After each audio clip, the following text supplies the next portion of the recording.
Welcome to Tractor Talk. Tractor Talk. A mini podcast about tractor life. Episode 15, Don't Buy a Used Tractor Blind.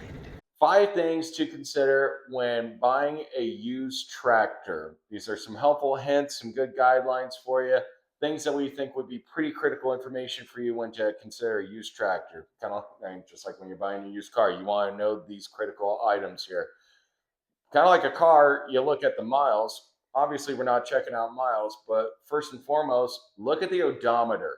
How many hours are we seeing on that dash? If you got a tractor that's only a couple years old and it's got thousands of hours on it, that's something you want to be more, diligent in inspecting.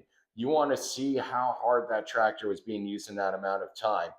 If it has low hours on it, but it's a 20-year-old tractor, you might have scored really big right there. But also, you might double check, make sure everything is still working right. Just like with any piece of machinery, if it's not being used enough, it's not being, the blood isn't pumping like it needs to be. Yeah, it gets, it needs to be flowing. It's like something that sits out here or any dealership too long. They call it lot rot because it's just been sitting stagnant for so long. Dries out, gaskets dry out. For context of a number of hours, a couple hundred hours is typically what you're going to see on most used equipment out there, depending on age.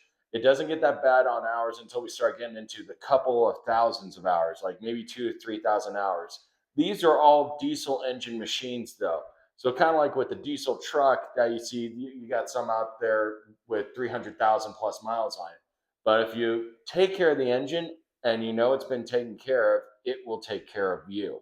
And if you continue to take care of it, Definitely, yeah. What's something you'd think of, Hank? Another go-to would be to check out the fluids. Check their levels, the color of it, like your oil and everything. Yeah, your oil, your hydraulic fluid. Also check the condition of it. If it's like milky or if it's too full, like make sure the coolant red flags are coming up. Make sure the coolant isn't a shade of brown. Yeah. Sometimes it's also a red flag if it's too clean. Right. So it's like what's going on? Was there any in this? Is this freshly topped, or was this bone dry when you guys got it?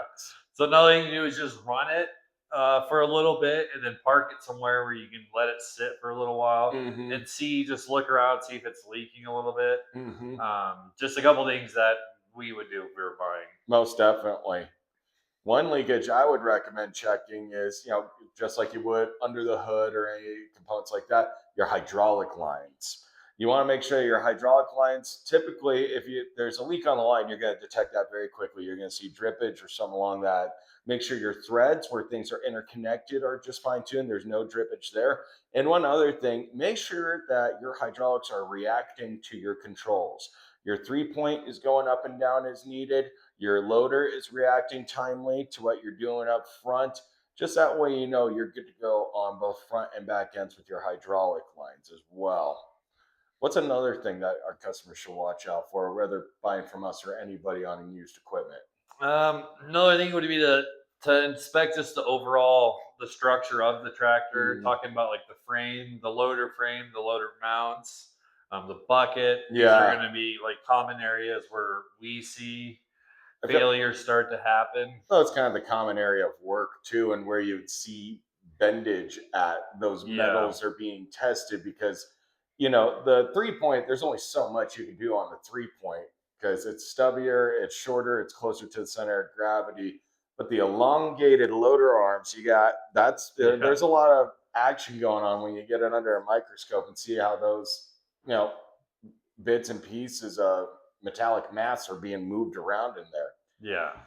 So just do a brief check over. I mean, go through, see if there's any stress cracks or some welds are failing or stuff like that. It could save you a headache down the road. And a final point to add, which could solve all the above that we've even talked about here today, check the service history. Always ask if the dealership or person that you're buying from has access to the service history. If it's been a tractor that's sold by the dealership, serviced at the dealership, that's best case scenario, because even if the customer that traded it in or is consigning it doesn't have it, the dealership knows everything about that unit. They've been taking care of it for years and years and years.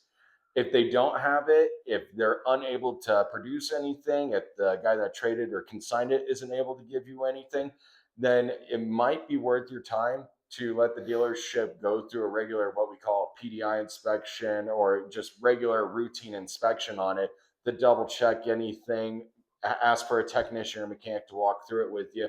Just give yourself as much assurance as possible and identify any critical issues like the things that we listed above when you're shopping for a used tractor. Thanks again for joining us here at Tractor Talk. We'll be back again next week with another tractor topic. And until then, please both like and subscribe to our channel here. And until then, we'll catch you down the road.